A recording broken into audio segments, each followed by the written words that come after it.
مفتی صاحب، Los Angeles میں آگ بے قابو ہو گئی ہے. کچھ مسلمانوں کو اس پر خوشی ہو رہی ہے اور کچھ انسانی جانوں کے ضیاع پر بہت غمگین دکھائی دے رہے ہیں. اس قدرتی آفت، عذاب یا آزمائش سے کچھ بڑے ظالم لوگوں کے گھر بھی جلے ہیں. اس پر کیا رد عمل دینا چاہیے؟ دیکھو، کہیں بھی کوئی عذاب آئے یا آگ واگ لگے یا کوئی بھی مصیبت ہو، لوط علیہ الصلوۃ والسلام کی قوم کا عمل ہمارے سامنے ہے. وہ گناہوں میں مبتلا تھی. جب ان پر عذاب کے لیے اللہ نے فرشتے بھیجے تو فرشتوں نے پہلے ابراہیم علیہ السلام کو آ کے خبر دی، ارسلنا الی قوم لوط، ہم قوم لوط کے پاس آئے ہیں اور ان کو تباہ کرنے کے لیے آئے ہیں. تو ابراہیم علیہ السلام نے اس پہ خوشی نہیں منائی تھی. قرآن کہتا ہے یجادلنا فی قوم لوط، ابراہیم علیہ السلام ہم سے جھگڑنے لگے. یعنی اللہ سے تو کون جھگڑ سکتا ہے؟ مطلب یہ کہ اتنی لجاجت آہوزاری کی کہ عذاب نہ آئے، کہ گویا کہ لڑ رہے ہیں، یہ مبالغہ ہے. اور اللہ نے فرمایا ان ابراہیم لحلیم اواہ منیب، نرم دل تھے، بردبار تھے. تو انسان کسی کے عذاب کو دیکھ کے انسان پہ یہ سوٹ نہیں کرتا کہ وہ خوش ہو. ہمیں تو اللہ کے عذاب سے پناہ مانگنی چاہیے کہ اللہ نے جو کافروں کو بھی عذاب دینا ہے آخر میں ہی رکھے، دنیا میں اللہ کسی کو عذاب نہ دے. تو اس پہ خوشی نہیں بنتی جو آگ لگی ہے. یہ جب مان لیا جائے کہ وہ سارے ظالم ہی ہیں. ایسا ہوتا بھی نہیں ہے. جب کسی علاقے میں آگ لگتی ہے کچھ برے ہوتے ہیں کچھ اچھے ہوتے ہیں.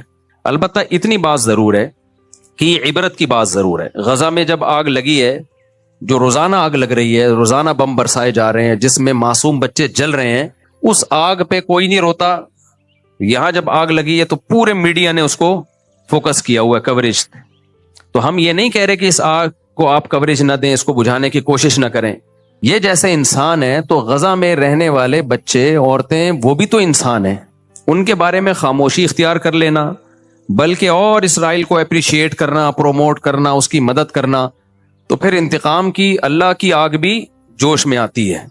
اور اللہ بتاتا ہے کہ تم جو کر سکتے ہو تم کرو، میں جو کر سکتا ہوں وہ میں کروں گا. وَمَكَرُوا وَمَكَرَ اللَّهُ وَاللَّهُ خَيْرُ الْمَاكِرِينَ. اللہ کہتے ہیں یہ میرے خلاف تدبیریں کرتے ہیں تو میں بھی تدبیر کرنے والا ہوں، اور میری تدبیر ان سے زیادہ پاورفل ہوتی ہے. تو ہم اس آگ پہ ہرگز خوش نہیں ہیں. اللہ اس آگ کو جلدی بجھا دے. بہت سے بے گناہ لوگ بھی ہوں گے اور بہت سے ظالم بھی ہوں گے. جیسے انہوں نے کہا کچھ ظالم صحافی جو ہے وہ اسرائیل کے اس عمل کو اپریشیٹ کرتے ہیں جو غزہ میں جو کچھ کر رہا ہے، تو ان صحافیوں کے گھر بھی جلے ہیں. نہ چلتے اچھا تھا، ویسے ہی اللہ ان کو ہدایت دے دیتا. لیکن یہ عبرت کی بات بہرحال ہے کہ اللہ جو عرش پر ہے وہ لا تحسبن اللہ غافلا عما يعمل الظالمون. اللہ کہتے ہیں اللہ کو غافل مت سمجھو جو کچھ ظالم لوگ کر رہے ہیں. تو اس لیے دنیا کو دونوں آگوں کے خلاف آواز اٹھانی چاہیے، دونوں آگوں کو بجھانے کی کوشش کرنی چاہیے. لاس اینجلس میں جو آگ لگی ہے اس کو بھی بجھانے کی کوشش کریں، لیکن میرے بھائی جو غزہ میں آگ لگی ہوئی ہے نا، اس کو بھی بجھانے کی کوشش کرو. اور اس سے عبرت حاصل کرو کہ ایک آگ اللہ انسان لگاتا ہے اور کچھ آگیں اللہ بھی لگا لیتا ہے. ہم تو حیران ہو رہے ہیں، امریکہ جیسے ملک میں آگ لگ کیسے گئی. یورپ، امریکہ، کینیڈا، جاپان، ان ملکوں میں گیا ہوں، آگ سے بچنے کے لیے انہوں نے اتنی تدبیریں اختیار کی ہوئی ہوتی ہیں کہ آپ کی سوچ ہے. ہر بلڈنگ میں فوارے لگے ہوئے ہوتے ہیں، آٹومیٹیکلی آگ لگے گی تو یہ خود بخود یہ آن ہو جائیں گے. اور سڑکوں کے کنارے، جو سڑکوں میں جو ہے نا، ایسی جال بچھایا ہوا ہوتا ہے گیسز کا کہ جیسے ہی یا پانی کی لائنیں الگ سے ہوتی ہیں کہ آگ لگی تو یہ خود بخود کھل جائیں گی. اتنا ان کا آگ بجھانے کے جو ان کے جو سروسز ہیں وہ اتنی ایکٹیو ہیں کہ آپ سوچ بھی نہیں سکتے. اس کے باوجود لگ جاتی ہے. وجہ اس کی ہے بھائی اللہ سے کوئی لڑ نہیں سکتا، اللہ سے کوئی لڑ نہیں سکتا. حادثات بہرحال ہوتے ہیں تو ہمیں ڈرنا چاہیے کہ جو اللہ ہے نا عرش پر وہ غافل نہیں ہے. تو اتنی بات ضرور ہے کہ ان بڑی طاقتوں کو ہوش کے ناخن لینا چاہیے کہ آپ غزہ پہ جس طرح سے خاموش ہو. ٹھیک ہے کچھ لوگ احتجاج، وہاں بھی امریکہ میں بھی عوام احتجاج کرتی ہے، یہ سارے امریکہ ایک جیسے نہیں ہیں. بہت سے لوگ غزہ کے حق میں آواز اٹھاتے ہیں، یو کے میں بھی، آسٹریلیا میں بھی، کینیڈا میں بھی، ہر جگہ آوازیں اٹھ رہی ہیں. لیکن وہ اتنی پاورفل آوازیں نہیں ہیں کہ اسرائیل باز آ جائے اس ظلم سے جو وہ غزہ میں کر رہا ہے. تو اس لیے یہ عبرت کا سامان ہے. تو عبرت والوں کو اس سے، اور پھر جو آگ میں جلتے ہیں تو ان کو احساس بھی ہوگا کہ آگ ہوتی کیا چیز ہے. جب تک انسان اس مصیبت میں خود نہیں مبتلا ہوتا نا، دوسرے کے غم کا احساس نہیں ہوتا. جو اللہ نے ہمیں رمضان میں روزے رکھنے کا حکم دیا اس میں بہت ساری حکمتوں میں ایک حکمت یہ بھی ہے کہ بھوکا رہ کے غریبوں کا احساس ہوتا ہے کہ بھوک کیا چیز ہوتی ہے. جن کو کھانا نہیں ملتا ان بیچاروں کی کیا کیفیت ہوتی ہے. تو اللہ کی طرف سے آزمائشیں، اللہ تعالیٰ اس آگ کو جلدی بجھائے اور اس عذاب کو جلدی ٹالے، ختم کرے. اور لوگ جتنے جو زخمی ہیں اللہ ان کو جلد سے جلد شفا دے، لیکن اللہ اس سے ان ظالموں کو سیکھنے کا موقع بھی دے، عبرت کا موقع دے کہ جنہوں نے غزہ میں آگ لگائی ہوئی ہے، یا آگ لگائی تو نہیں ہے لیکن اس آگ کو وہ پروموٹ کر رہے ہیں، اپریشیٹ کر رہے ہیں ظالموں کو کی حوصلہ افزائی کر رہے ہیں، یا اس آگ لگانے میں ان کے شریک بن رہے ہیں۔ دیکھو ظالموں کے لیے بد دعا کی جائے تو وہاں سارے ظالم نہیں ہے نا، مسئلہ یہ ہے اسپیسیفک ظالم کے لیے بد دعا کرنا تو جائز ہے، وہ بھی شدید حالات میں جب ظلم بہت بڑھ جائے تو اللہ نے اجازت دی ہے، لیکن پھر سے وہ صرف ظالم کی حد تک محدود رکھی جائے نا۔ میں گیا ہوں لاس اینجلس، سارے ظالم نہیں ہے وہاں، بہت سے نیک لوگ بھی رہتے ہیں، بہت سے امریکی بھی ایسے ہیں جو اسرائیل کو سپورٹ نہیں کرتے، وہ غزہ کے حق میں، وہ غزہ پہ جو ظلم ہو رہا ہے اس کے خلاف ہیں، لیکن جب اس طرح کے اجتماعی عذاب آتے ہیں وہ تو سبھی لپیٹ میں آتے ہیں پھر اس کی۔ آج کل بہت سے امریکیوں کو مسلمان بنانا دنیا کا سب سے آسان کام ہے۔ باہر ملکوں میں ایک چیز کا ہمیں اندازہ ہوا، وہاں سب سے آسان کام غیر مسلم کو مسلمان بنانا ہے، تو وجہ اس کی ہے کہ وہ خالی کاغذ کی طرح ہیں، ان کی خاندانی روایات تو ختم ہو گئی نا۔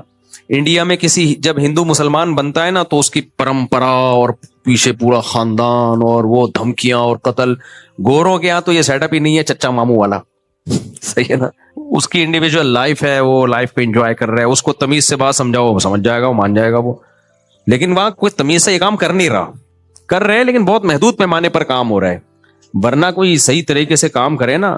اچھا بہت سے تنظیمیں ہیں جو کام کر رہی ہیں، جو ہم نے اتنے ہزاروں مسلمان کر دیے، ٹھیک ہے ان کو اپریشیٹ کرنا چاہیے ان تنظیموں کو، لیکن وہ جو انہوں نے مسلمان کیے ہوتے ہیں نا، وہ ان کی اتنی ایفرٹ نہیں ہوتی، وہ خود ہی مسلمان ہونے کے لیے تیار ہوئے بیٹھے ہیں لوگ۔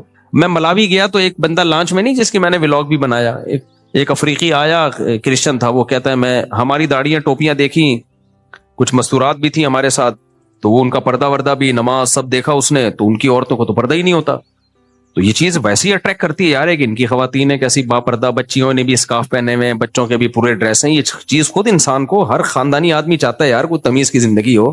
تو وہ آیا اور کہنے لگی، یہاں سے یورپ جاتے ہیں لوگ، لڑکے سوچتے ہیں ابے یار اس ٹرک میں جا رہے ہوتے ہیں، تو یہ سب 2-4 دن کے مزے ہیں، اس کے بعد یہ ایک نیچرل لائف نہیں ہے، انسان کو پردے والی عورت ہی اچھی لگتی ہے، اپنی بیوی بیٹی ماں کو سب لوگ، مرد پردے میں ہی اچھی لگتی ہے اس کو، وہ کہ یار پردے میں ہی رہے، بیوی بھی پردے میں ہی اچھی لگتی ہے، تو عجیب سا۔ میں تو وہاں گیا نا ایک گھر میں کسی اس کنٹری کا نام نہیں بتاؤں گا، میں نے پہلے بھی واقعہ سنایا تھا، تو مجھے انگریزوں کے گھر اندر سے دیکھنے کا بڑا شوق تھا کہ یار ان کا کلچر تو نظر آئے، تو ایک کنٹری میں ہمارا جانو انگریز نہیں تھے وہاں پہ، غیر مسلم تھے، گورے نہیں تھے، لیکن گوروں کے ٹائپ کے ہی ہو گئے ہیں ساری دنیا، تو وہ بھی بڑا ترقی یافتہ ملک تھا، تو میں نے ان سے کہا یار تھوڑا مجھے گھر کے اندر کو تو دکھاؤ نا کیا ہے، تو وہ ان کے پڑوس تھے، انہوں نے بات کر لی، ایک انکل باہر کھڑے ہوئے تھے، ان سے اجازت لی کہ یہ اسکالر ہیں، پاکستان سے آئے ہیں، یہ آپ کے گھر کے اندر کا سیٹ اپ دیکھنا چاہ رہے ہیں کیا ہوتا ہے، یعنی کیسے رہتے ہیں آپ لوگ، ہمیں یہ ہے شوق بہت۔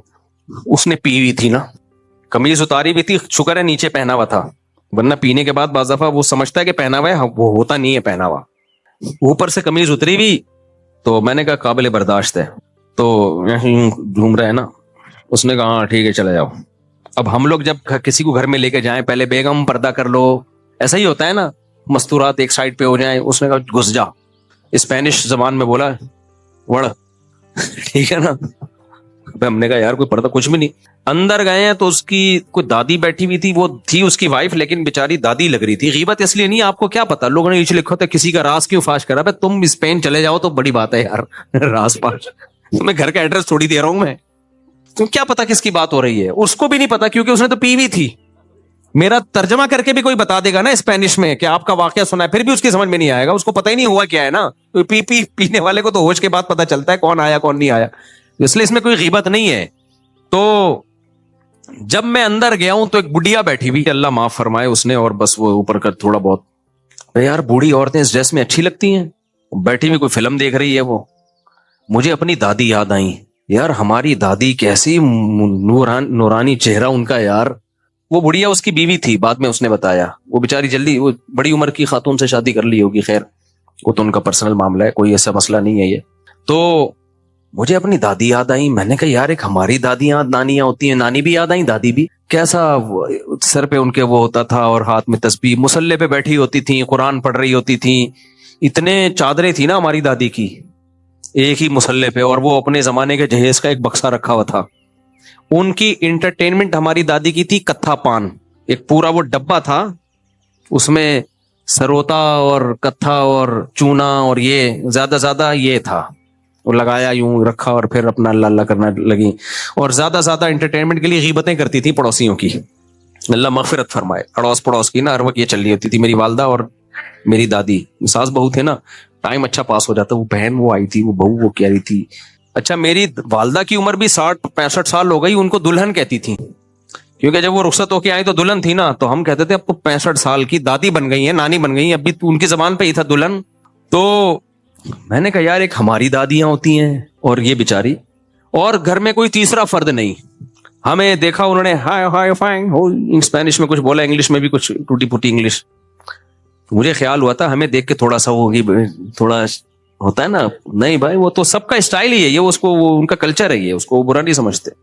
ہم نے کہا ہائے ہائے فائن، اس نے کہا فائن، پتہ نہیں کوئی انگلش کوئی وہ لگی ہوئی تھی اس میں کوئی ڈاکومنٹری۔ گھر بس ٹوٹل یہی، سب کا یہی حال ہے بیچاروں کا یار، اور وہ اتنی پرانی چیزیں گھر میں، پورا گھر سامان سے بھرا ہوا، اور بہت سارے ملکوں کے کوئی جھنڈے اور علامتیں۔ میں نے پوچھا یہ کیا ہے؟ اس نے بتایا کہ ہم جس کنٹری میں اپنے ہسبینڈ کے ساتھ میں گئی ہوں تو اس کا ہم نے ایک فلیگ لا کے رکھا ہوا ہے تاکہ یادگار رہے اتنے ملکوں میں۔ یعنی محبت والے میاں بیوی تھے، پوری دنیا گھومے۔ کیا محبت کے 4 بچے نہیں ہو سکے تمہارے یار؟